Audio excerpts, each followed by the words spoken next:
You have nothing to lose, but your sister has a career to save. Just tell the police you were driving.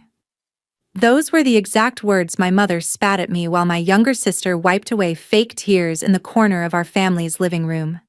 They had summoned me late at night after my sister, the golden child of the family, hit a pedestrian and fled the scene in a panic. To them, I was just the black sheep, the quiet daughter who moved away years ago and allegedly never made anything of herself. They thought forcing me to take the fall for a hit and run was a minor inconvenience for a life they considered worthless. But what my family didn't know was that I wasn't the failure they believed I was. They were setting a trap for me, completely unaware that they were handing the rope to a sitting federal judge. My name is Natalia Bennett, and at 38 years old, I had long made peace with being the ghost in my family's story. To my parents, I was the disappointing black sheep who had drifted away, severed ties, and failed to build a life worth bragging about. They had no idea where I lived, what I did, or how I spent my days. And for years, I preferred it that way. That detachment shattered at 2:15 a.m. on a rainy Tuesday when my mother's frantic call broke the silence of my home. Her voice wasn't warm, it was sharp, panicked, and commanding. She didn't ask how I was. She simply told me to get to their house immediately because there was a catastrophic emergency, and I was the only one who could fix it. When I stepped through the front door of my childhood home, the atmosphere was suffocating. My younger sister, Chloe, sat on the edge of the sofa, sobbing violently into her hands while my parents hovered over her like protective guards. Her mascara was smeared, her dress disheveled, and the sharp scent of alcohol still clung to her. On the coffee table lay her cracked phone and a set of car keys. The truth came spilling out in frantic, overlapping whispers. Chloe had been driving home after a night of celebrating her upcoming political campaign launch when she lost control on a slick turn. She hadn't just slammed into a parked car, she had struck a pedestrian walking along the shoulder and sped away into the dark, leaving a trail of shattered glass and damning evidence behind. Growing up, the hierarchy in our household was absolute. Chloe was the golden child, charismatic, polished, and meticulously groomed by my parents to carry the family name into local politics. She was currently running for city council, her face plastered on billboards across the district. I, on the other hand, was the quiet older daughter who refused to play their games. When I moved away from my studies and intentionally kept my professional life private, my parents wrote me off completely, assuming my silence meant I had stalled out in life. That assumption became their weapon the moment my mother grabbed my arm in that living room. "Natalia, you have to do this," she said, her grip tightening until it hurt. "Chloe has a campaign launch next week. A hit-and-run charge will destroy her entire future before it even starts." "And what about me?" I asked, staring at my father, expecting even a shred of hesitation. Instead, he stepped forward, his expression cold and practical. "You don't have a political career, Natalia. You don't have a public reputation or a high-profile life to protect. You have nothing to lose here. You take the blame, say you panicked, and we hire a good lawyer to handle the probation. It's a minor inconvenience for you, but it saves your sister." Chloe wiped her tear-stained cheeks and looked up at me, her usual smugness breaking through her panic. "Who'd believe you were the innocent one anyway, Natalia? You've always been the ghost who hides in the shadows. Everyone knows I'm the responsible sister." I stood there, listening to them casually dismantle my life to shield a criminal. I didn't scream. I didn't argue. I just stood still, silently assessing the grave legal reality of what they were demanding. What my family failed to realize was that my silence over the years hadn't been a sign of failure, it had been a choice. When I left home, I cut off their noise so I could build something real on my own terms. I didn't seek their approval, so I never shared my achievements, my promotions, or the trajectory of my life. To them, my privacy looked like obscurity. They assumed that because I wasn't parading my life on social media or running for public office like Chloe, I had accomplished nothing. They couldn't have been more wrong. 6 months ago, after 15 years of relentless dedication as a federal prosecutor and legal scholar, I was appointed as a United States District Judge. I sat on the federal bench, taking on high-stakes criminal trials, corruption cases, and constitutional disputes. My position demanded unyielding integrity, absolute adherence to the law, and an unblemished public record. As I looked at my parents and Chloe, the sheer absurdity of their demand washed over me. They weren't just asking me to take a traffic ticket or cover up a minor mistake.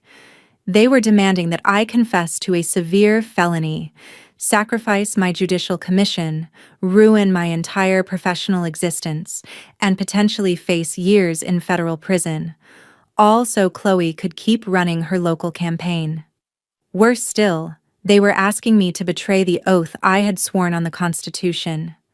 I had spent my entire adult life serving the justice system, upholding the law, and holding criminals accountable for their actions.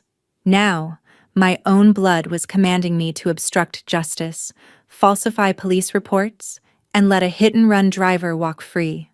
They thought they were trapping a helpless scapegoat, completely unaware that they were laying out a criminal confession right before a sitting judge. Instead of exposing my career right then and there, I maintained my composure and played the role they expected. The overwhelmed, hesitant black sheep. "I need a moment to process this," I said, keeping my voice quiet and unsteady. "If I'm going to do this, I need to know every single detail so I don't mess up when the police ask questions."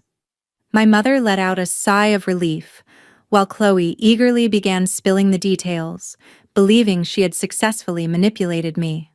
I subtly reached into my coat pocket and activated the voice recorder on my phone. Over the next 20 minutes, they handed me every piece of evidence I needed. Chloe admitted to drinking heavily at an upscale lounge downtown before getting behind the wheel. She gave me the exact intersection where she struck the pedestrian, revealing that the impact shattered her passenger side headlight and left side mirror debris at the scene. My father chimed in, detailing how he had already driven her car into our backyard garage, covered it with a tarp, and planned to take it to an out-of-town body shop to be secretly repaired. They sat around the table openly discussing strategies to obstruct justice, suborn perjury, and bribe potential witnesses if any nearby traffic cameras had caught the vehicle's license plate. While they celebrated their brilliant plan, I excused myself to use the restroom and quickly contacted a trusted chief detective from my district. What he told me turned my stomach to ice.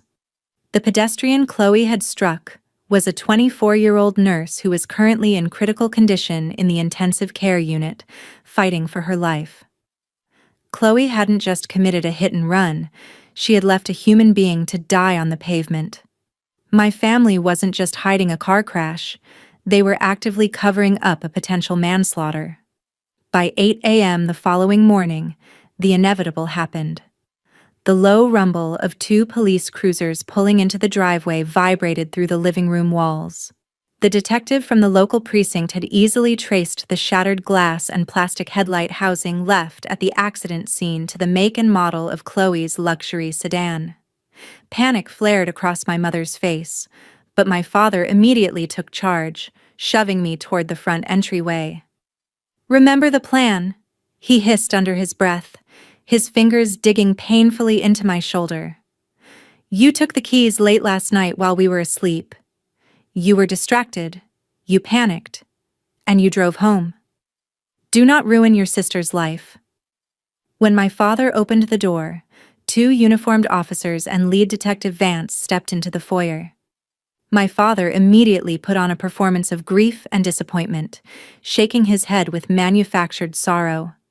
"Officers, thank you for coming," he said, his voice loud enough for the entire house to hear. "We were just trying to process this terrible tragedy ourselves. My older daughter, Natalia, took Chloe's car without asking last night. She came back trembling, confessing that she hit something in the dark. We were just about to bring her down to the station.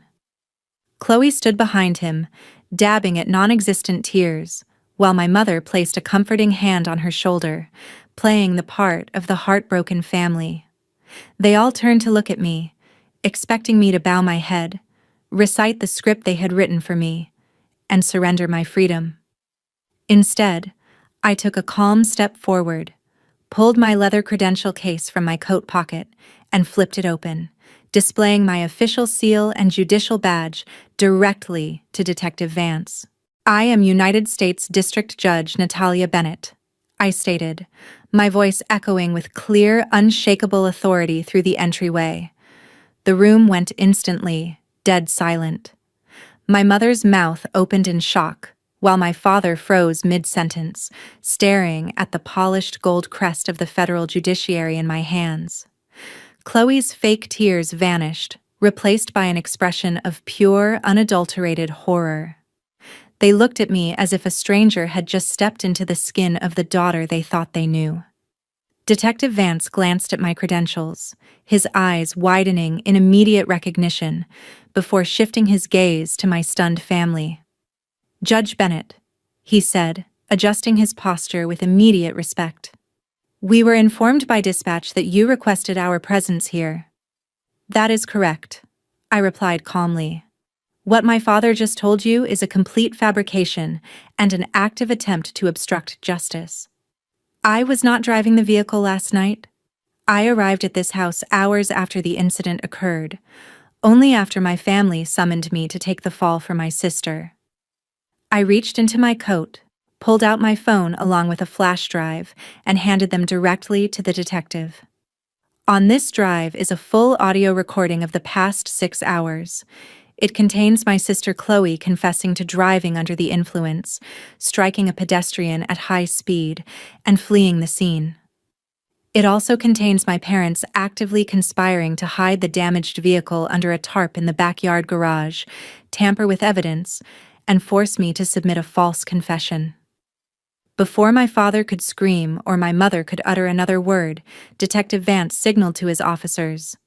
"Secure the vehicle in the garage," he ordered sharply, "and place everyone in this room under arrest." In a matter of seconds, the illusion shattered. Cops swarmed the house. Chloe shrieked in terror as steel handcuffs clicked around her wrists for felony hit-and-run, reckless driving, and DUI. My parents were forcibly turned around and restrained, charged with felony obstruction of justice and conspiracy to cover up a crime. As they were led out to the police cruisers in tears, they didn't look like a proud, influential family anymore. They looked like common criminals. The legal fallout was swift and absolute. Chloe's political career ended before it ever began. Faced with overwhelming digital and physical evidence, she pleaded guilty to felony hit-and-run resulting in severe bodily injury, receiving a 4-year prison sentence and the permanent revocation of her driver's license. My parents, convicted of felony evidence tampering and obstruction of justice, received heavy financial fines, probation, and community service. Their standing in the community was permanently destroyed. Fortunately, the young nurse Chloe struck made a full, remarkable recovery after months of intensive physical therapy. Through legal channels, I personally ensured her medical expenses and rehabilitation costs were completely covered by Chloe's liquidated assets and insurance claims. As for me, I returned to my courtroom with my reputation and judicial integrity completely intact. Cutting ties with my family was no longer a quiet retreat. It was a definitive closure. They spent years treating me like an afterthought, believing my silence meant weakness. But in trying to destroy my life to save their golden child, they learned the ultimate lesson. Justice isn't something you can manipulate, and no one is above the law.